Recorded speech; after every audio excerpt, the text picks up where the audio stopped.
మన ప్రభువు యేసుక్రీస్తు నామములో మీ అందరికీ నా హృదయపూర్వకమైన వందనాలు.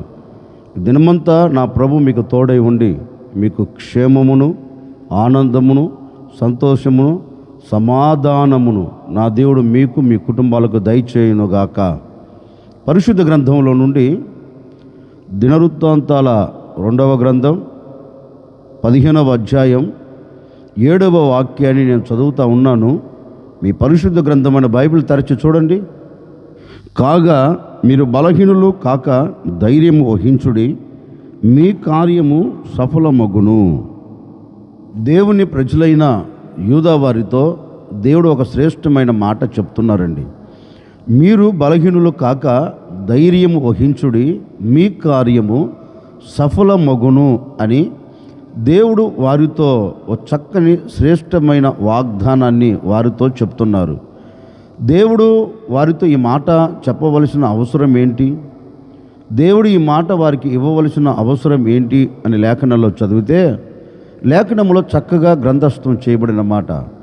దేవుని పేరు పెట్టబడిన యూదా ప్రజలు శ్రమ దినాలలో నిలిచిపోయారు.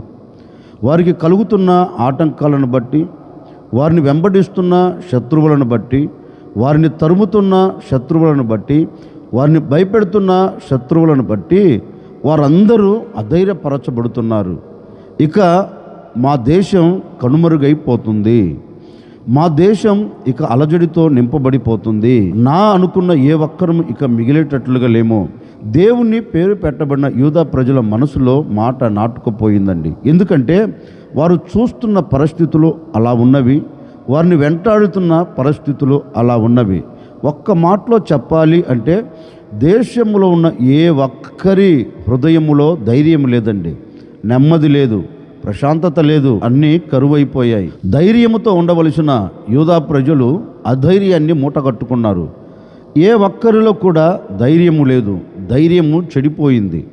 అధైర్యపరచబడుతున్న సందర్భాలలో దేవుని పేరు పెట్టబడిన యూదా ప్రజలు దేవుని వైపు తిరిగి దేవుని పాదాలు పట్టుకొని మొరపెడుతున్నారు. అయ్యా, ఈ శ్రమలను మేము తట్టుకోలేకపోతున్నాం, ఈ బాధలు మేము అనుభవించలేకపోతున్నాం, ఒక్కసారి నీ కనుదృష్టి మా మీద నిలబెట్టకపోయావా?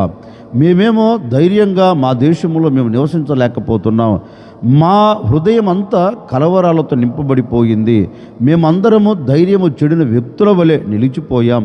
ఒక్కసారి నీవు మా వైపు తిరిగితే మా పరిస్థితులన్నీ అనుకూలించబడతాయి బాబు, ఒకసారి నీవు మా వైపు తిరుగు అన్నట్లుగా వారు దేవుని వైపు తిరిగి దేవుని సన్నిధిలో మొరపెడుతున్నారండి. వారి మొరను విన్న దేవుడు, వారి మనసును చూచిన దేవుడు వారికి ఒక శ్రేష్టమైన మాటను పంపుతున్నారు.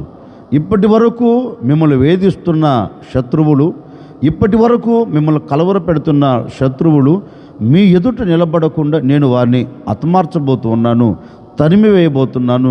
గనుక మీరు చేయవలసినది ఒక్కటే, ఇది జరగట్లేదు అని అధైర్యపడవలసిన అక్కర్లేదు, ఇది మేము చూడలేకపోతున్నామని కృంగిపోవలసిన అక్కర్లేదు. మీరు బలహీనులు కాక, మీరు శక్తిహీనులు కాక, మీరు ధైర్యముగా నిలబడండి. మీరు ధైర్యముగా నిలబడితే మీ కార్యాలన్నీ సఫలపరచబడతాయి. ఏ శత్రువు మీద మీరు జయము చూడాలనుకుంటున్నారో ఆ కార్యం నెరవేర్చబడుతుంది.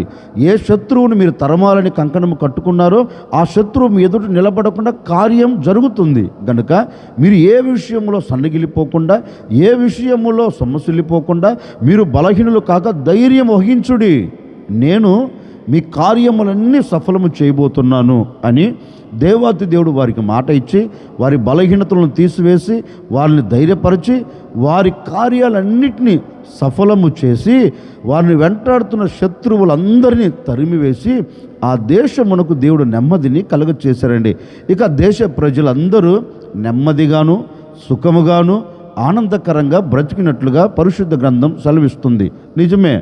ఇప్పుట కూడా నేను మీతో చెప్పాలి అనుకున్న మాట ఏంటంటే, యూదా ప్రజలను తరిమినట్లుగా, యూదా ప్రజలను వేధించినట్లుగా, యూదా ప్రజలను భయపెట్టినట్లుగా ఒకవేళ శ్రమలు అనే శత్రువులు నిన్ను భయపెడుతున్నాయేమో, ఆటంకాలు అనే ఇబ్బందులు నేను నలిపేస్తున్నాయేమో, నిందలు అనే పరిస్థితులు నీ ముంగిటి నిలబడి నేను కలవరపెడుతున్నాయేమో, ఇక వీటన్నిటిని చూచి నీవు అధైర్యపరచబడుతూ ఇక నా బ్రతుకులో ఏ కార్యము నేను చూడలేను, ఏది కూడా నా బ్రతుకులో సఫలము కాదు, అన్నీ విఫలమైపోతున్నాయి అని ఒకవేళ నువ్వు సన్నగిలిపోతూ వస్తున్నావేమో, ఈ ఉదయకాల సమయంలో నా ప్రభు నీతోనే మాట్లాడుతూ ఉన్నాడు. ఒకవేళ ఇవన్నీ నీ ముంగిట నిలబడి నిన్ను అధైర్యం పరుస్తూ వస్తున్నాయేమో, అధైర్యానికి గురి చేస్తూ వస్తున్నాయేమో, కలవరపడవలసిన అక్కర్లేదు. ఈరోజు మీరు బలహీనులు కాకుండా, మిమ్మల్ని తరుముతున్న శత్రువులను చూచి మీరు కృంగిపోకుండా, నీవు ఎదుర్కొంటున్న శ్రమలను చూచి నీవు అధైర్యపరచబడకుండా, నిన్ను అవమానపరుస్తున్న ఆటంకాలను చూచి నీవు కృంగిపోకుండా, ఈ ఉదయకాల సమయంలో నా దేవునిని బట్టి నువ్వు ధైర్యంగా నిలబడితే, నా దేవుని బట్టి నువ్వు ధైర్యం తెచ్చుకోగలిగితే, నా దేవునిని బట్టి నువ్వు బలహీనులు కాకుండా ధైర్యం వహించగలిగితే, పరిశుద్ధ గ్రంథం చెప్పకనే చెబుతుందండి, ఈ దినము నుండి నా ప్రభు మీ కార్యములన్నింటినీ సఫలం చేయబోతూ ఉన్నాడు.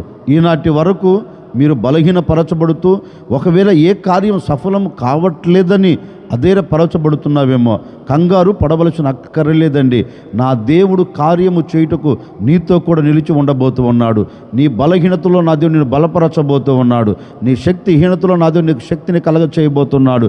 అధైర్యపరచబడుతున్న సందర్భాల్లో నా దేవుడు నీకు ధైర్యం ఇవ్వబోతూ ఉన్నాడు.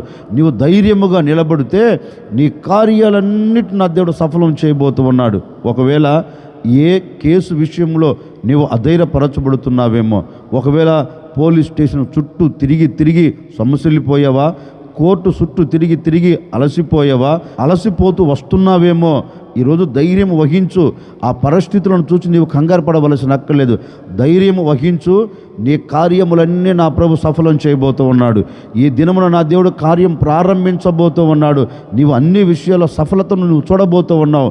నువ్వు ధైర్యంగా నిలబడితే నీ కుటుంబం అన్ని విషయాల్లో నెమ్మదిగా, సంతోషకరంగా, ఆనందకరంగా నువ్వు బ్రతుకున్నట్లుగా దేవుడు నవనూతనమైన కార్యం నీ కుటుంబం పట్ల జరిగించబోతున్నాడు. దైవజనుడైన ఏలియా దేవుని సన్నిధిలోనికి వెళ్ళి ప్రార్థించాడండి. ఒకేసారి దేవుని సన్నిధిలో ప్రార్థన చేశాడు. అయ్యా, అగ్నిని పంపి అద్భుతం చేయి అని మొరపెడితే ఆ దైవజనుడు ప్రార్థన ముగించలోపే ఒక అద్భుతం ఆ ప్రాంతంలో జరిగిందండి. అగ్ని దిగి వచ్చింది, బలిపీఠం మీద పెట్టబడిన బలిని కాల్చి పడవేసింది. ఒక్కసారి చేసేలోపే దేవుడు అద్భుతం జరిగించాడు.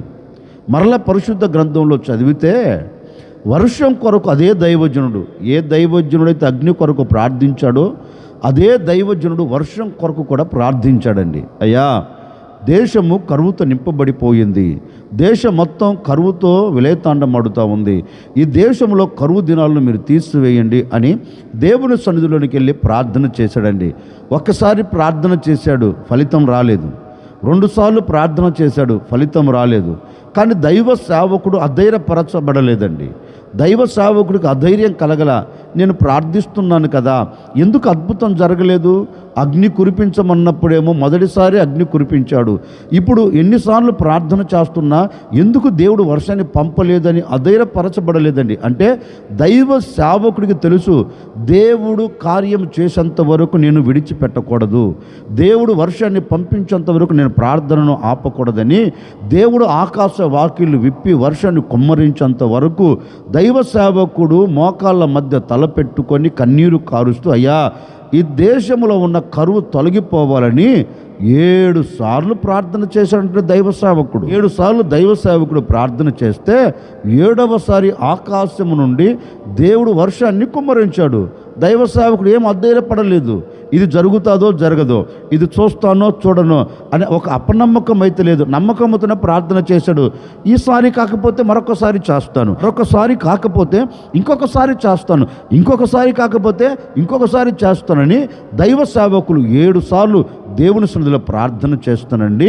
దేవుడు దైవ సేవకుడు చేస్తున్న ప్రార్థనను విని దేని నిమిత్తమైతే ప్రార్థించాడో ఆ కార్యాన్ని సఫలము చేసినట్లుగా లేఖనములో చక్కగా రాయబడింది. ఈ ఉదయకాల సమయంలో నేను కూడా మీతో చెప్పాలి అనుకున్న మాట ఏంటంటే, ఒకవేళ ఇప్పటి వరకు ప్రార్థన చేసి అలసిపోయావా, ఒకసారి ప్రార్థన చేశావు, అయ్యా నా కుటుంబం కట్టబడాలని, అలసిపోయావు, కృంగిపోయావు, అధైర్యపరచబడ్డావు, ఇక జరగదు అని మరలా ప్రార్థన చేస్తూ వచ్చావు. 1 సారి 2 సార్లు 3 సార్లు ప్రార్థన చేస్తూ వస్తున్నావు, కార్యం జరగట్లేదని సన్నగిలిపోయి అధైర్యపరచబడి ప్రార్థనను ఆపేస్తున్నావు. ఏ ఒక్క కార్యం నీ జీవితంలో జరగక నీ జీవితంలో వెనకంజ వేసినట్లుగా సాగిపోతుంది నీ బ్రతుకు. 1, 2, 3 సార్లు ప్రార్థన చేసి సొమ్మసిల్లిపోయి అధైర్యపరచబడి ఇక నేను చూడను, ఇక నేను దీన్ని అనుభవించలేను, ఇక నేను కనులారా చూడలేను, మనసారా అనుభవించలేను, ఇది నా బ్రతుకుల్లో జరగదు అని ఒకవేళ నువ్వు అధైర్యపరచబడుతూ నువ్వు చేస్తున్న ప్రార్థనను నిలిపివేసావేమో. కానీ దైవ సేవకుడు అలా చేయలేదండి. జరిగేంత వరకు ప్రార్థన చేస్తూనే ఉన్నాడు. నీ బ్రతుకుల్లో కూడా ఇప్పటి వరకు జరగలేదా? ఈ క్షణం వరకు జరగలేదా? నువ్వు అనుకున్నావు నా కుటుంబం కట్టబడాలని, నువ్వు అనుకున్నావు నా చేతి పని దీవెనకరంగా మారాలని, నువ్వు అనుకున్నావు నేను చేస్తున్న వ్యాపారంలో ఒక దీవెనను చూడాలని, నువ్వు అనుకున్నావు.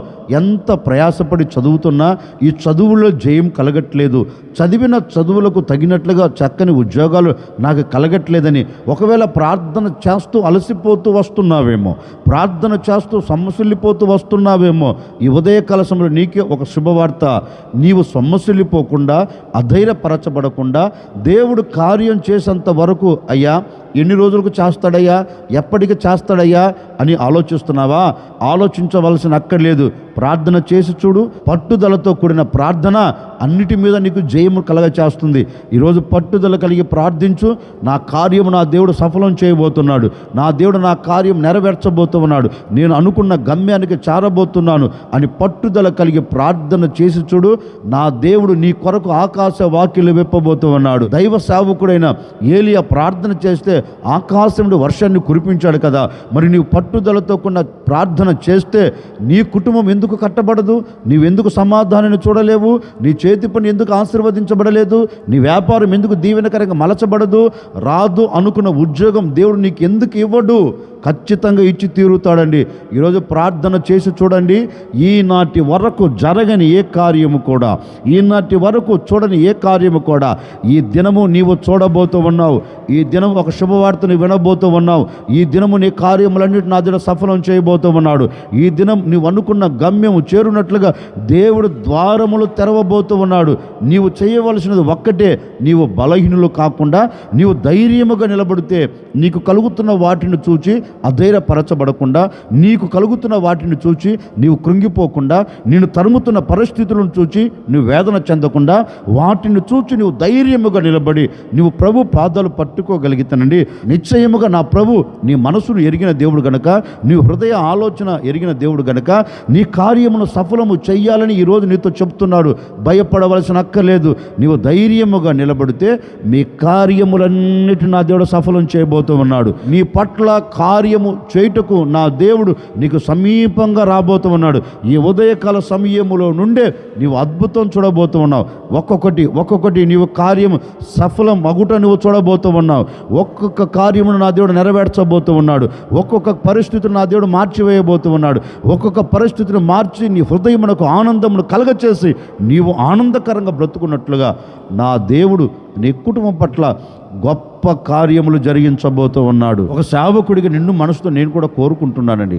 నీ వ్యాపారంలో, నీ చేతి పనిలో, నీ ఉద్యోగంలో, నీ ఆత్మ సంబంధంగా, నీ కుటుంబ పరంగా నీవు ఏ కార్యము సఫలము కావాలని కోరుకుంటున్నావో ప్రతి కార్యాలన్నీ నా దేవుడు సఫలం చేయబోతూ ఉన్నాడు. ప్రతి కార్యాలన్నీ నా దేవుడు నెరవేర్చబోతూ ఉన్నాడు. మీరు అనుకున్న ప్రతి కార్యములు నా దేవుడు సఫలము చేయునుగాక. ఆశ్చర్యకరుడా మీకు స్తోత్రాలు చెల్లిస్తూ ఉన్నాం. మీరెంతైనా సర్వశక్తి కలిగిన దేవుడవు. ఈ విధంగా మేమందరం మిమ్మల్ని స్తుతించినట్లుగా మరొక దినాన్ని మీరు మాకు దయాకిరీటముగా ధరింపచేసారు. అందును బట్టి మీకు స్తోత్రం నాయన. ఈనాటి వరకు మేము బలహీనులుగా ఉన్నామేమో, ఈనాటి వరకు బలహీనులుగా మలచబడుతూ మార్చబడుతూ నాయన ఏ కార్యము చూడలేక నిలిచిపోయామేమో, ఈరోజు ధైర్యంగా నేను నిలిచి ఉండబోతూ ఉన్నాం, ధైర్యాన్ని వహించబోతూ ఉన్నాం. మా కార్యములన్నీ సఫలం చేయండి అయ్యా. మేము అనుకున్న ప్రతి కార్యము సఫలపరచబడాలి నాయన. ఈ ఉదయకాల సమయంలో ఈ మాటలు విని ఎందరైతే కార్యము సఫలపరచబడాలని కోరుకున్నారో ప్రతి వ్యక్తి పట్ల, ప్రతి కుటుంబం పట్ల మీ కార్యములన్నీ మీరు సఫలం చేయబోతున్నందుకై మీకు స్తోత్రం. బిడ్డలు కోరుకున్న రేవుకు మీరు చేర్చి ఘనమైన నామమునకు మహిమ తెచ్చుకోండి. ఈ దినమంతా మీ కృప క్షేమములు బిడ్డల వెంట వెళ్ళునట్లుగా మీరు సహాయము చేయమని యేసు నామములు అడిగి వేడుకొనుచున్నాము తండ్రి. ఆమెన్. ఈ దినమంతా నా దేవుడు మీ అధైర్యమును తీసివేసి మీకు ధైర్యాన్ని కలగచేసి మీరు కోరుకున్న ప్రతి కార్యములన్నీ మీ కుటుంబాల పట్ల నా దేవుడు సఫలము చేయునుగాక.